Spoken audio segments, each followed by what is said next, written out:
asalaamaaleykum mbokk yi ñoo ngi leen di nuyu tey ci àjjuma gi di gën a fës ci xibaaru météo yi mooy poussière bi nga xam ne am nañ ko depuis fan yii mu gën a tar nag démb jëm tey ci weekend bi gën nañ koo am ci bët gànnaar réew mi digg réew mi poussière boobu sax dina wàlli tuuti ba ci ndakaaru dina mënoon a am nag fii pendant ci weekend bi ñu ràññal la ko bu baax loolu nag ànd nag sedd boo xam ne tar na bu baax ci digg réew mi ak bët saalum réew mi surtout ci guddi gi jëm ci fajar ñu xool nag niir yooyu nu mu demee ci Afrique sowu jant niir yi daanaka boo leen ko gisee xaw naa wàññeeku tuuti parce que li ci bëri ci bët gànnaar réew mi lañ am ak boori Mauritanie niir yoo xam day jógee ci géej gi daal di wàlli tuuti li ci des nag asamaan su leer lañu am lu tere ba tey sedd boo nga xam amoon na fi ñu ngi koy am ba tey ci digg réew mi ak ci côté géej gi dem ci Ndar ba Ndakaaru tey ci guddi jëm ci ëllëg sax ñu xool seddaayu guddi gi nu muy demee seddaayu guddi gi fa muy gën a tuutee mooy Ziguinchor na am fukki degré juróom-ñaar Ndakaaru na am fukki degré juróom-ñeent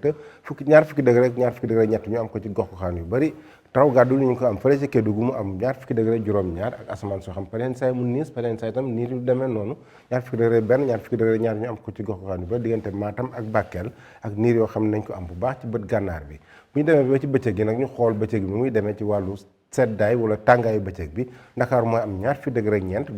du tàng bu baax mooy xaw a tane tuuti li ci des yëpp fanweeri degré ak lu tegal la ñuy am ak asamaan soo xam dina niis lool diggante Ndar Louga ba côté Linguère ba Podor foofu asamaan su niis la ñuy am maanaam jant bi du feeñ du bëri sax ci bëccëg bi bët gànnaar bi nañ am Ziguinchor fanweeri degré juróom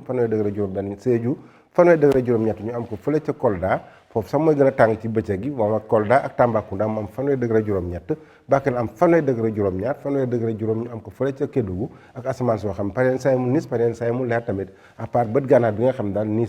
yu takku la ñuy am Ndakaaru mooy gën a feex parce que ñaar fukki degré ñeent rek lay am donc mbokk yi bu ñu ko tënkee seddaay guddi bi ak bëccëg bi mi ngi fi ba tey mais du tere ba tey bëccëg bi ñu am tàngaay tuuti ak poussière boo xam ne nañ ko am tuuti ci côté bët gànnaar bi digg réew mi mën a wàll ba ci Ndakaaru mais poussière boobu nag commencé jeex tuuti ci weekend bi loolu lañ leen indi loon tey mais bu leen fàtte dem suñu site yi ana suñu Twitter YouTube pour ay xibaar yoo xam ne gën nañ koo yeesal loolu la leen tey di leen dig daje ba suba ak jàmm wasalaam